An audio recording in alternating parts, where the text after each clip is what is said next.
નમસ્તે વિદ્યાર્થી મિત્રો, આગળના વિડીયોની અંદર આપણે ચેપ્ટર નંબર 2 સુધી જોઈ ગયા. ત્યારબાદ આપણે ચેપ્ટર નંબર 3 જોઈશું પાઠ્યપુસ્તકમાંથી. પાઠ્યપુસ્તકમાં ચેપ્ટર નંબર 3 જોતા પહેલાં અહીંયા હું તમને જે વિડીયોમાં બતાવું છું તે તમારે પાકી નોટમાં લખવાનું છે. કારણ કે ચેપ્ટર નંબર 3 તેનું નામ છે કેટલા ચોરસ.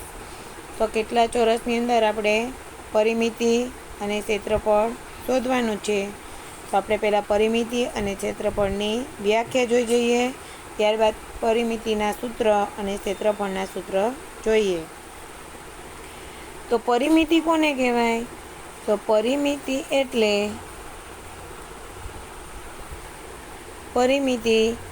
કોઈ પણ બંધ આકૃતિની બધી બાજુઓના માપનો સરવાળો એટલે પરિમિતિ.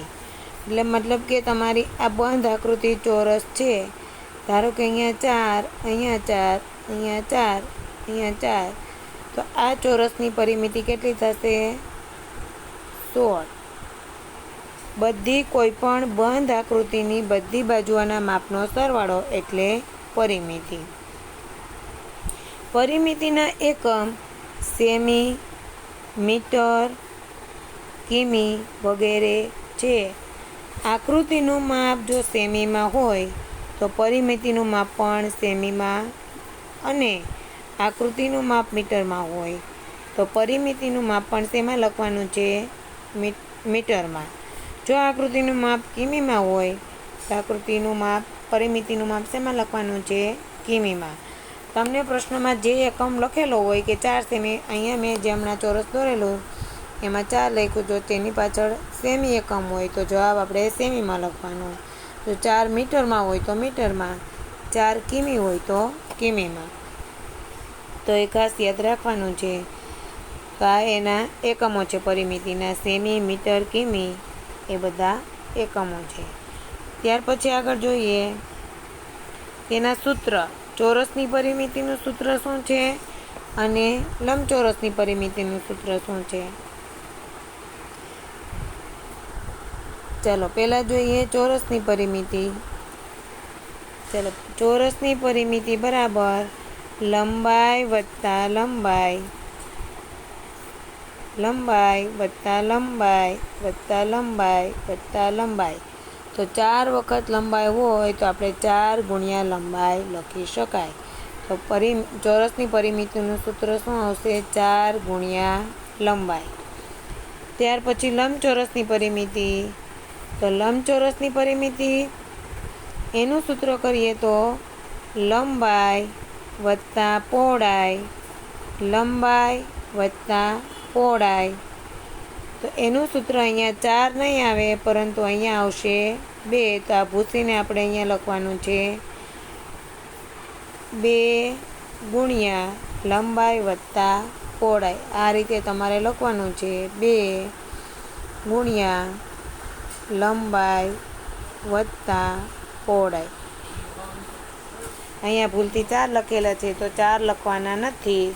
લંબચોરસની પરિમિતિ, લંબચોરસ આપણું લંબચોરસ, તો બંનેની સામસામેની બાજુ કેવી હોય છે? સરખી. તો 2 આ બાજુ એટલે કે 2 બાજુની લંબાઈ વત્તા 2 બાજુની પહોળાઈ. તો આ તમારે ખાસ સુધારો કરવાનો છે અહીંયા. ત્યાર પછી ક્ષેત્રફળ જોઈએ.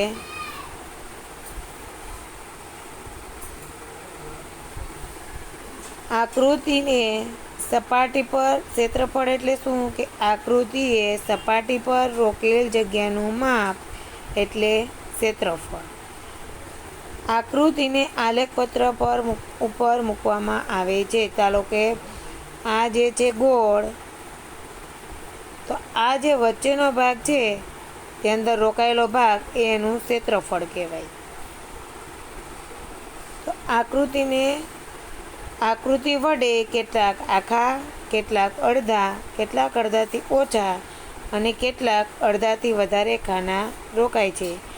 એના ઉપરથી આપણે આકૃતિનું શું મેળવી શકીએ? ક્ષેત્રફળ. ચાલો એ પણ લખવાનું છે ને અહીંયા ખાસ સુધારો કરવાનો છે. એનું સૂત્ર 2, અહીંયા 4 છે એની જગ્યાએ 2 લખવાના છે. બાકીનું જે છે એ જ લખવાનું છે. અહીંયા ફક્ત 2 લખવાના છે. ત્યાર પછી આગળ જોઈએ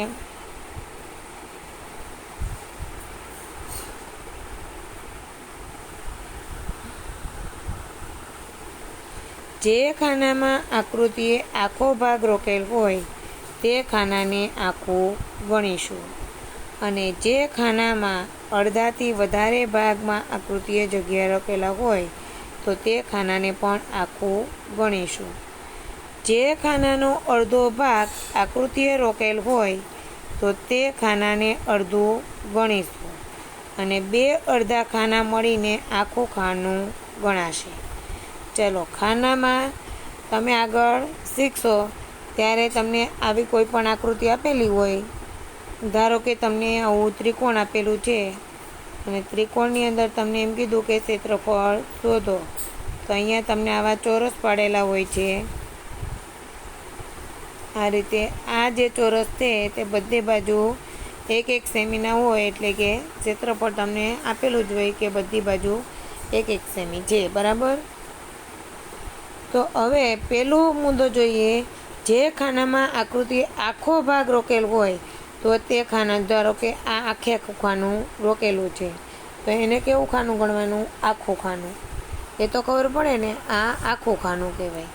ત્યાર પછી બીજો મુદ્દો, જે ખાનામાં અડધાથી વધારે ભાગમાં આકૃતિએ જગ્યા રોકેલી હોય, અડધાથી વધારે એટલે કે આ તમારું ખાનું છે, એમાં આ આકૃતિએ આટલું ખાનું રોકેલું છે તો આ ભાગ કેવો કહેવાય? અડધાથી વધારે. અડધું ક્યાં થાય? અહીંયા. પણ આપણે કેટલું રોકેલું છે? આટલું. તો આ જે ભાગ છે એ ભાગ કેવો કહેવાય? અડધાથી વધારે ભાગ કહેવાય. બરાબર છે. ત્રીજો પોઈન્ટ, તો આ જે અડધાથી વધારે છે એને પણ આખામાં ગણવાનું છે. આ પણ આખું. ચાલો આગળ જોઈએ. જે ખાનાનો અડધો ભાગ આકૃતિ રોકેલો હોય તે ખાનાને અડધું ગણીશું. એટલે મતલબમાં જો આ જે ખાનું છે, એક આ ખાનું, એક આ ખાનું, આ તમારું ખાનું છે, એમાંથી અડધો ભાગ, તો આટલો જ જે રોકેલો હોય તે ખાનાને શેમાં ગણવાનું છે? અડધું ખાનું. અને એક અડધું ખાનું આ અને એક અડધું ખાનું આ, આ 2 ખાના મળીને, એટલે કે 2 અડધા ખાના મળીને એક આખું ખાનું ગણાય. ચાલો, આકૃતિની અંદર આવા અડધા 2 હોય તો 2 ખાના મળીને આવું એક પૂરું ખાનું થાય. તો 2 ખાના બરાબર 2 અડધા ખાના બરાબર 1 ખાનું ગણાય. એ જ રીતે ચોથો પોઈન્ટ, જે ખાનામાં અડધાથી ઓછા ભાગમાં આકૃતિએ જગ્યા રોકેલ હોય તો તે ખાનાને ધ્યાનમાં લઈશું નહીં. એટલે મતલબમાં અહીંયા આપણે ખાનું આપેલું છે, આ ખાનું એ અડધાથી પણ ઓછું છે, તો આ તમારું ચોરસ હોય અને મતલબમાં આટલો ભાગ રોકેલો હોય તો આ ખાનું ધ્યાનમાં લેવાશે નહીં. તો જે ખાનું આખું રોકેલું હોય તે ધ્યાનમાં લેવાનું. પછી અડધા કરતાં વધારે હોય તેને પણ આખામાં ગણવાનું છે. અને 2 અડધું ખાનું હોય તો એ અડધું ખાનું ગણવાનું છે. 2 અડધા ખાના મળીને એક ખાનું બને, અડધાથી ઓછું હોય ધ્યાનમાં લેવાનું નહીં. આગળ જોઈએ. ચાલો, આમ આકૃતિ વડે રોકાયેલા બધા ખાનાનો સરવાળો એ આકૃતિનું ક્ષેત્રફળ ગણાય. ચાલો, ચોરસનું ક્ષેત્રફળ બરાબર લંબાઈ ગુણ્યા લંબાઈ. આ તમને ચોરસ આપેલું છે. બરાબર. હવે ચોરસનું ક્ષેત્રફળ તમને શોધવાનું કહે તો આની ચોરસની 4 બાજુ સરખી હોય છે. ચાલો, આ 3 સેમી હોય તો બધી બાજુ કેવી હોય? 3 સેમી. તો લંબાઈ ગુણ્યા લંબાઈ, આ પણ 3 અને આ પણ 3, તો 3 ગુણ્યા 3 બરાબર 9 ચોરસ સેમી. બરાબર. એનું ક્ષેત્રફળ થશે 9 ચોરસ સેમી. આ ચોરસનું ક્ષેત્રફળ શોધ્યું. તો ચોરસના ક્ષેત્રફળનું સૂત્ર છે લંબાઈ ગુણ્યા લંબાઈ. એ જ રીતે લંબચોરસનું ક્ષેત્રફળ, આ છે આપણું લંબચોરસ.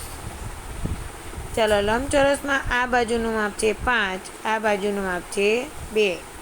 હવે તમને એમ કીધું કે લંબચોરસનું ક્ષેત્રફળ શોધો, તો લંબાઈ ગુણ્યા પહોળાઈ.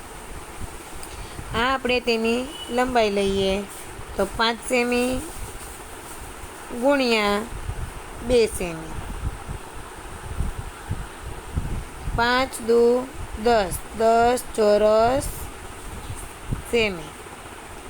ચાલો, ક્ષેત્રફળ શોધતી વખતે તેની આગળ એકમમાં ચોરસ સેમી લાગે. આગળ જોઈએ તેના એકમો. ચાલો, ચોરસનું અને લંબચોરસનું સૂત્ર જોઈ ગયા. ત્યાર પછી ક્ષેત્રફળના એકમ ચોરસ સેમી, ચોરસ મીટર, ચોરસ કિમી વગેરે છે. આકૃતિનું માપ જો સેમીમાં હોય તો જવાબ શેમાં લખવાનો? સેમીમાં. જો ક્ષેત્રફળનું માપ ચોરસ સેમીમાં તો ક્ષેત્રફળનું માપ ચોરસ સેમીમાં લખીશું. જો આકૃતિનું માપ મીટરમાં હોય તો ક્ષેત્રફળનું માપ પણ શેમાં આવશે? ચોરસ મીટરમાં. જો આકૃતિનું માપ કિલોમીટરમાં હોય તો ક્ષેત્રફળનું માપ પણ ચોરસ કિલોમીટરમાં લખાય. એટલે તમારે પરિમિતિની અંદર ફક્ત પરિમિતિની અંદર ખાલી સેમી, મીટર અને કિલોમીટર લખવાના છે. જ્યારે ક્ષેત્રફળના એકમની અંદર સેમી, મીટર અને કિલોમીટર લગાડતી વખતે આગળ શું લગાડવાનું છે? ચોરસ.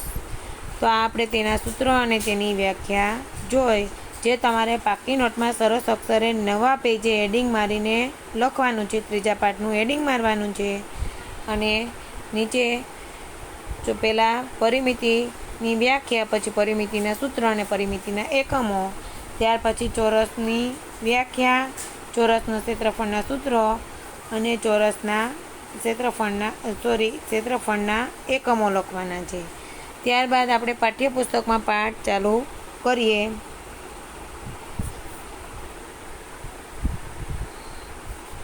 ચાલો, તો પાઠ્યપુસ્તકમાં પેજ નંબર 34 જોઈએ. ચેપ્ટર નંબર 3, કેટલા ચોરસ. તો એની અંદર આપણે અહીંયા એક આકૃતિ આપેલી છે, કેટલા લંબચોરસ. બરાબર, કેટલા લંબચોરસ બનશે એને અહીંયા તો આપણે જોવાનું છે. તો આની અંદર તમારે જે આકૃતિ આ લંબચોરસની આપેલી છે એ તમારે પાઠ્યપુસ્તકમાં તમને લંબચોરસ બિંદુઓ આપેલા છે. એ બિંદુઓમાં જ તમારે આ લંબચોરસ પાડવાના છે. અને હું જેટલું એમ કહું કે આટલું નોટમાં લખવાનું છે એટલું જ નોટમાં લખવાનું છે. આકૃતિ તમારે નોટમાં હું તમને કહું તો જ દોરવાની છે, નહીંતર તમારે અહીંયા આ રીતે લખી દેવાનું છે. જે પેજ ઉપર તમે લખો ત્યાં હેડિંગ મારવાનું છે કેટલા ચોરસ અને પાના નંબર 34. એટલે તમને ખબર પડે કે આ પાના નંબર 34 પરના જવાબ છે. તો તમારે આકૃતિ પાઠ્યપુસ્તકની અંદર તમને જગ્યા આપેલી છે, તો જગ્યાની અંદર જ તમારે આ લંબચોરસ બનાવવાના છે. ચાલો જોઈએ. તો ફક્ત તમારે પહેલાં આટલું હેડિંગ મારવાનું છે. હેડિંગ માર્યા બાદ હું તમને જ્યાંથી કહું ત્યાંથી તમારે પાકી નોટમાં લખવાનું છે. ચાલો, બિંદુઓથી બનાવેલ કાગળ પરના લાલ ચોરસની બાજુ માપો. આવા ચોરસ વડે અલગ અલગ પ્રકારના જેટલા પણ લંબચોરસ બને તે દોરો. ચાલો, તમને અહીંયા લાલ કલરનું એક ચોરસ આપવામાં આવેલું છે અહીંયા. તો એ ચોરસ પહેલાં તમારે ફૂટપટ્ટીની મદદથી માપવાનું છે. તો તમે ફૂટપટ્ટીથી 0થી માપશો તો 1 સુધી આવશે. એટલે કે આ ચોરસ છે તે 1 સેમીનું છે. ચાલો, લાલ ચોરસની દરેક બાજુનું માપ કેટલું છે? 1 સેમી. એટલે કે આ બાજુ 1, આ બાજુ 1, અહીંયા 1 અને આ બાજુ 1, બધી બાજુ 1 સેમી છે. તો આવા 12 ચોરસની મદદથી અલગ અલગ પ્રકારના લંબચોરસ બનાવી શકાય. જો શું કીધું છે? તો આવા 12 ચોરસ મદદની કેટલા લંબચોરસ બનાવી શકાય? તો તે તમારા પાઠ્યપુસ્તકમાં જે બિંદુઓ આપેલા છે એ બિંદુઓની અંદર જ આપણે લખીશું. પહેલાં તમારે આ દોરવાનું છે. ચાલો, અહીંયા તમને પહેલાં લાલ જે છે એ ચોરસથી અહીંયા તમારે લંબચોરસ બનાવવાનું છે. તો લાલ કેટલા લંબચોરસ લેવાના છે?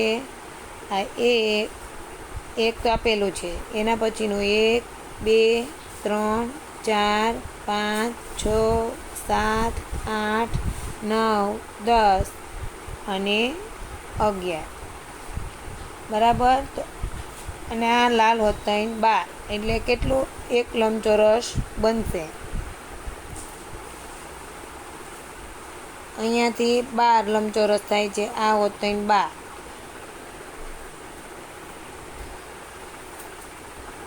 ચાલો, લાલ લંબચોરસ તમારે ગણવાનું નથી. તમારી લીટી આ થોડીક આગળ આપેલી છે, તો આ લીટી તમારે અહીંયા આવશે, એટલે કે અહીંયા એક લંબચોરસ પાછું પડવું જોઈએ.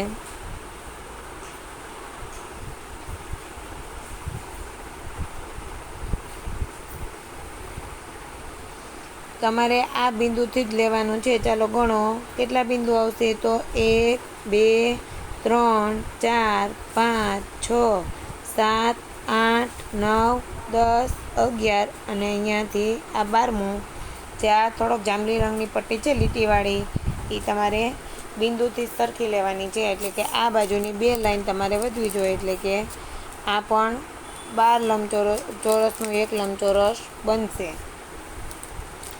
ચાલો, ત્યાર પછી બીજા લંબચોરસ બનાવવાના છે. તો એની નીચે જ એક લંબચોરસ પાછું અહીંયાથી બનશે.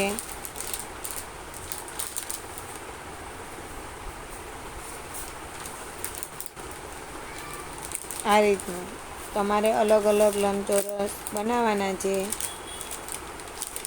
તો એકની અંદર તમે ઊભી લીટી પાડવાની છે અને એકમાં ત્રાસી લીટી, એટલે તમને ખબર પડે કે અલગ અલગ લંબચોરસ છે. તમે કોઈ પણ ડિઝાઇન તમારી રીતે અલગ પડતી હોય એ રીતે પાડી શકો.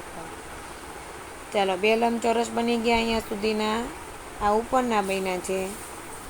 ત્યાર પછી આ ત્રાસી લીટીવાળા છે એ બીજું લંબચોરસ. ત્યાર પછી આની અંદર આપણે ટપકા ટપકા કરી દઈએ.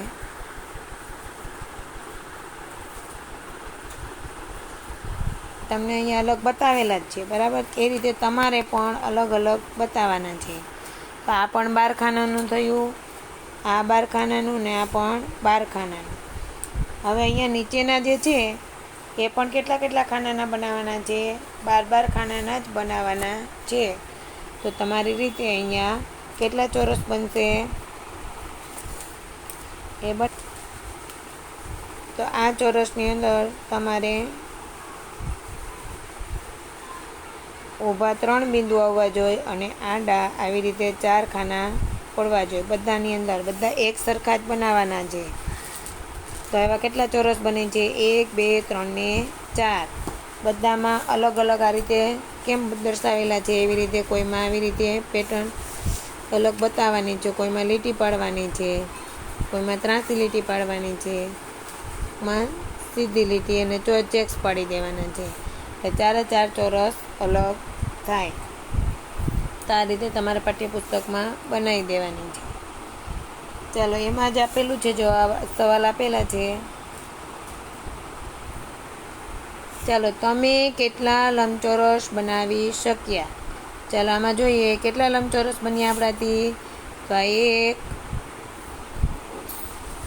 1 2 3 4 5 6 અને 7.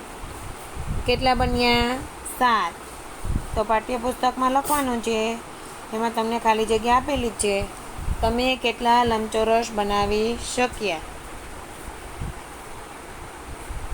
ચલો, તમે કેટલા લંબચોરસ બનાવી શક્યા? તો તમારે પાઠ્યપુસ્તકમાં જ ખાલી જગ્યા પૂરી દેવાની છે.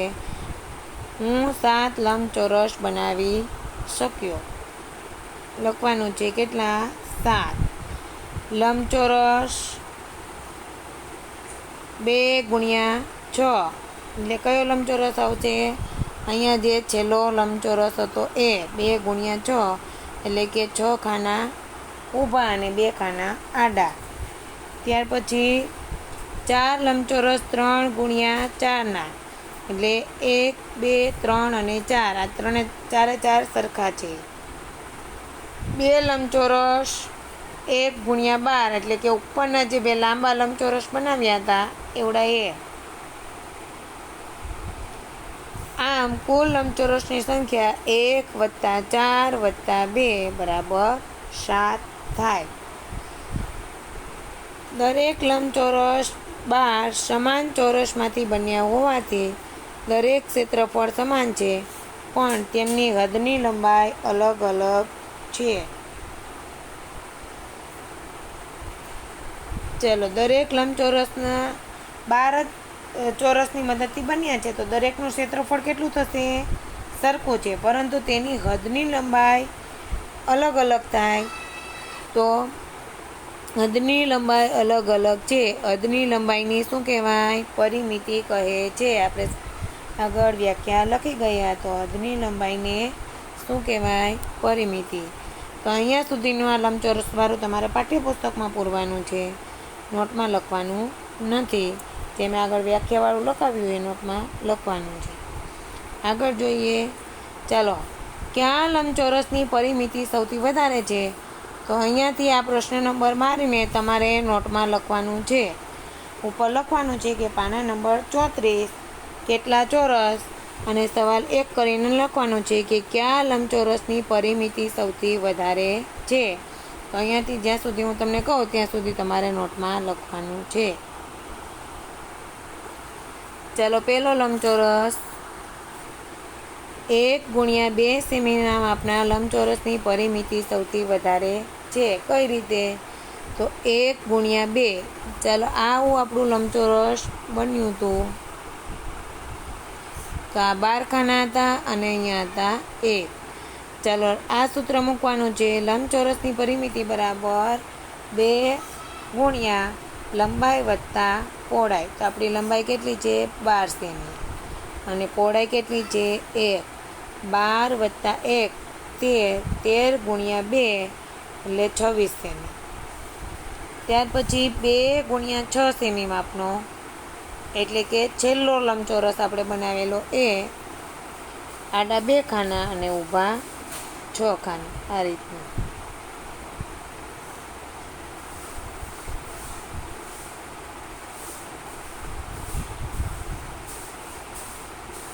ચલો, કેટલા 12 ખાના થઈ ગયા? તો અહીંયા 6 અને અહીંયા 2. ચાલો, લંબાઈ કેટલી છે? 6. તો 2 × 6 લંબચોરસની પરિમિતિ. તો 2 × લંબાઈ વત્તા પહોળાઈ. આ આપણે મૂકીશું લંબાઈ 6 અને પહોળાઈ મૂકીશું 2. બરાબર કેટલી થાય? 16 સેમી. ત્યાર પછીના 2 × 6 સેમી માપના લંબચોરસની પરિમિતિ.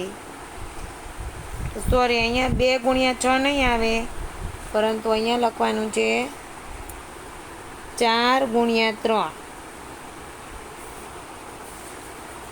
ચાલો, અહીંયા 4 × 3 લખવાનું છે. તો અહીંયા જે આપણે 4 લંબચોરસ બનાવેલા હતા એક સરખા, એની આપણે પરિમિતિ શોધવાની છે.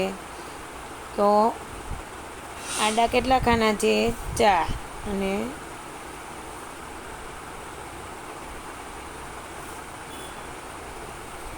તો આ રીતે આપણે એક સરખા જે 4 લંબચોરસ બનાવ્યા છે, તો અહીંયા આવશે 3, અહીંયા છે 4. ચાલો, લંબાઈ વત્તા પહોળાઈ. એની લંબાઈ કેટલી છે? 4. અને પહોળાઈ કેટલી છે? 1, 2 ને 3. તો અહીંયા 3. તો 4 + 3 એટલે 7. 7 × 2 એટલે 14 સેમી. તો 3 ચોરસ થઈ ગયા. અહીંયા સુધારો કરવાનો છે. અહીંયા જે મેં 4 × 3 લખ્યા છે એ લખવાના છે, 2 × 6 લખવાના નથી. આગળ જોઈએ. ચાલો, એમાં બધાથી વધારે પરિમિતિ કોની વધારે થઈ? આમ 1 × 2 સેમીના માપના લંબચોરસની પરિમિતિ સૌથી વધારે છે. કેટલી થઈ? 26. ચાલો, કયા લંબચોરસની પરિમિતિ સૌથી ઓછી છે? તો 3 × 4 સેમી માપના લંબચોરસની પરિમિતિ સૌથી ઓછી છે. જે મેં તમને અહીંયા આગળ સુધારો કરાવ્યો હતો. અહીંયા આ લંબચોરસની પરિમિતિ, સોરી, અહીંયા 4 × 3, તો આની 14 છે, અહીંયા 16 છે અને અહીંયા 26. તો સૌથી વધુ આની અને સૌથી ઓછી અહીંયા. ચલો એના પછીનો પ્રશ્ન નંબર પેજ નંબર 35 ઉપર ટિકિટનું માપ તમને આપેલું છે, જે પાઠ્યપુસ્તકની અંદર તમને આપેલો છે આખો કોયડો, બરાબર છે. પાઠ્યપુસ્તકમાં જ પૂરીશું. ચલો ગણતરી આવે તો નોટમાં લખવાની છે, નહીંતર પાઠ્યપુસ્તકમાં જ પૂરવાનું છે. ચલો હવે પહેલો પ્રશ્ન એ છે, અહીંયા ટિકિટ આપેલી છે. ચલો ટિકિટનું માપ પાના નંબર 35. નીચેના ચિત્રો પરથી પ્રશ્નોના જવાબ આપો. તો અહીંયા બધી અલગ અલગ ટિકિટ આપેલી છે. અહીંયા 500ની ટિકિટ આપેલી છે, 200ની, 75, ત્યાર પછી અહીંયા આપેલી છે 25, અહીંયા આપેલી છે 80 અને અહીંયા આપેલી છે 200ની. તો અલગ અલગ ટિકિટ આપેલી છે.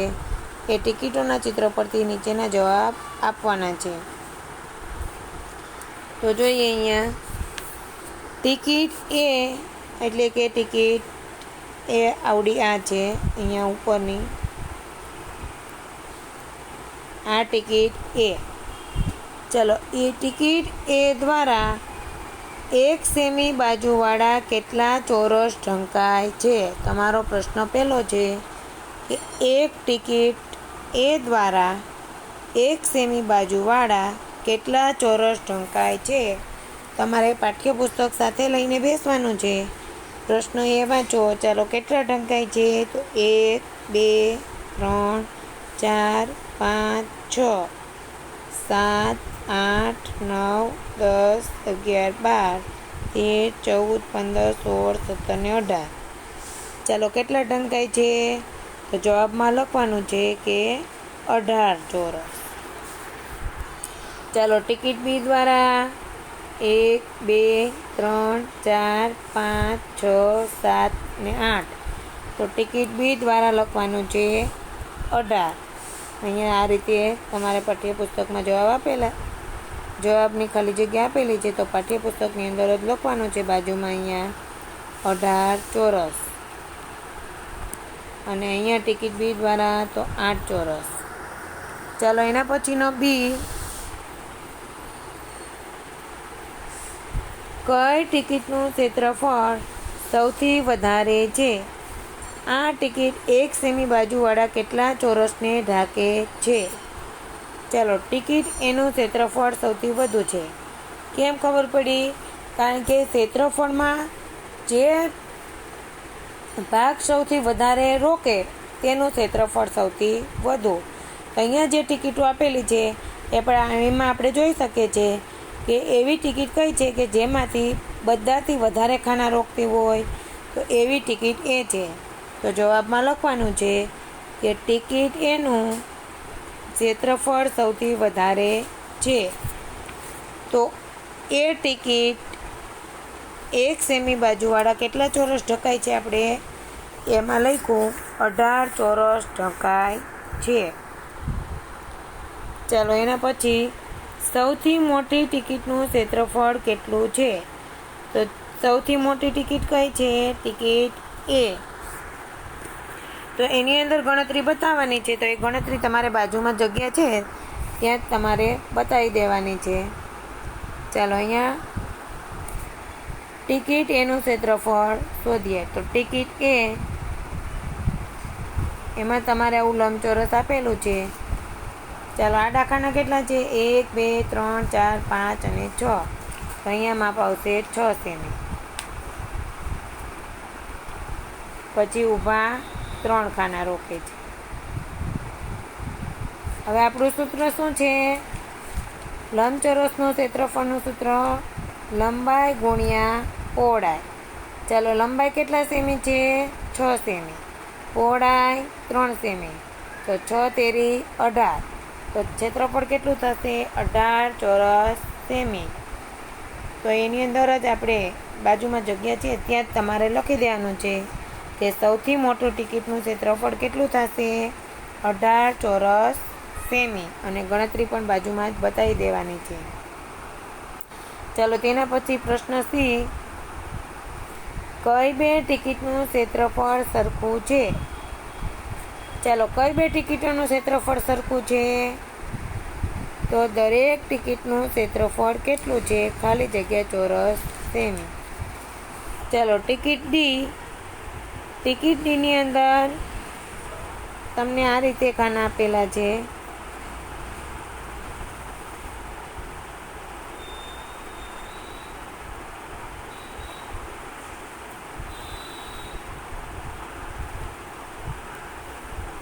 આ છે તમારી ટિકિટ ડી. ચલો, ટિકિટ ડીનું ક્ષેત્રફળ શોધવું હોય તો અહીંયાનું ક્ષેત્રફળ કેટલું? કઈ બે ટિકિટોનું ક્ષેત્રફળ એક સરખું છે અને દરેક ટિકિટનું ક્ષેત્રફળ કેટલું છે તે પણ શોધવાનું છે. ચલો, આ કોનું છે? ડીનું. તો ડીનું ક્ષેત્રફળ કેટલું થાય? તો 1 2 3 4. અહીંયા 4 સેમી, અહીંયા આવશે 3 સેમી. બરાબર. તો સૂત્ર મૂકીએ. ટિકિટ ડીનું ક્ષેત્રફળ બરાબર લંબાઈ ગુણ્યા પહોળાઈ. લંબાઈ કેટલી છે? 4 સેમી. પહોળાઈ કેટલી છે? 3 સેમી. 4 તેરી 12. તો કેટલું ક્ષેત્રફળ થશે? 12 ચોરસ સેમી. કઈ ટિકિટનું આવ્યું? ટિકિટ ડીનું. એ જ રીતે ટિકિટ એફનું ક્ષેત્રફળ. તો ટિકિટ એફનું ક્ષેત્રફળ કેટલું થશે? ટિકિટ એફનું ક્ષેત્રફળ એટલે આ રીતે તમને ઊભી ટિકિટ આપેલી છે. એની અંદર 4 ખાના આડા આપેલા છે અને 3 ખાના ઊભા. ચાલો, આની અહીંયા આવશે 4, અહીંયા આવશે 3. તો લંબાઈ કેટલી છે? 3 અને પહોળાઈ 4 સેમી. તો કેટલી થશે? 3 ગુણ્યા 4 એટલે 12 ચોરસ સેમી. તો ટિકિટ એફનું પણ કેટલું ક્ષેત્રફળ થશે? 12 ચોરસ સેમી. તો એ બધું તમારે અહીંયા બાજુમાં થોડા નાના અક્ષર કાઢીને લખવાનું છે. તો દરેક બે ટિકિટનું ક્ષેત્રફળ સરખું છે. તો જવાબમાં શું લખવાનું? ટિકિટ ડી અને ટિકિટ એફ એ બંનેનું ક્ષેત્રફળ સરખું છે. તો દરેકનું ટિકિટનું ક્ષેત્રફળ કેટલું છે? તો એમાં જવાબમાં લખવાનું છે. આ બંને તમારે ગણી દેવાના છે. ત્યાર પછી આગળ જોઈએ ડી. સૌથી નાની ટિકિટનું ક્ષેત્રફળ ખાલી જગ્યા ચોરસ સેમી છે. તો આની અંદરથી આ તમને ટિકિટનું માપ આપેલું છે. એમાં સૌથી નાનું ટિકિટ કઈ દેખાય છે? તો ટિકિટ ઈ. તો ટિકિટ ઈમાં આકાર કેવો છે? તો કંઈક આ રીતનું ચોરસ છે. એમાં 4 ખાના છે. ચાલો, સૌથી નાની ટિકિટનું ક્ષેત્રફળ કેટલું થાય? તો અહીંયા 2 અને અહીંયા પણ 2. સૌથી નાની ટિકિટ ઈનું ક્ષેત્રફળ લંબાઈ ગુણ્યા પહોળાઈ. તો લંબાઈ પણ 2 સેમી અને પહોળાઈ પણ 2 સેમી. તો 2 ગુણ્યા 2 બરાબર 4 ચોરસ સેમી. તો ટિકિટ ઈનું ક્ષેત્રફળ કેટલું થશે? 4 ચોરસ સેમી. ચાલો, આગળ તમને પ્રશ્ન પૂછ્યો છે ડીમાં સૌથી નાની ટિકિટ અને સૌથી મોટી ટિકિટનો તફાવત ખાલી જગ્યા સેમી છે. સૌથી મોટી ટિકિટ એટલે કે એનું ક્ષેત્રફળ હતું 18 ચોરસ સેમી અને સૌથી નાની ટિકિટ છે ટિકિટ ઈ, એમનું ક્ષેત્રફળ છે 4. આ છે એનું અને આ છે ઈ. ચાલો, બંનેનો તફાવત કરવાનું કહે. તફાવત કહે ત્યારે બાદબાકી કરવાની. 8માંથી 4 જાય તો 4 1. તફાવત કેટલો આવશે? 14 ચોરસ સેમી. આગળ જોઈએ. અહીંયા રીત તમને આપેલી છે. એ રીત લખવી હોય તો લખવાની, નહીંતર ડાયરેક્ટ જ બતાવી દેજો. 18 ઓછા 4 બરાબર 14. તફાવત આ નીચેની જે લીટી છે એ બતાવી દેવાની છે. આ રીતે તમારે 2 પેજ પાઠ્યપુસ્તકમાં જ લખવાના છે. જેટલું નોટમાં લખવાનું કીધું છે એટલું નોટમાં લખવાનું છે. તો આજે આપણે અહીંયા સુધી જોઈશું પેજ નંબર 34 અને 35. અને મેં તમને જે સૂત્રો લખાવેલા છે એટલું નોટમાં લખવાનું છે. આગળનું આપણે નેક્સ્ટ વિડીયોના અંદર જોઈશું.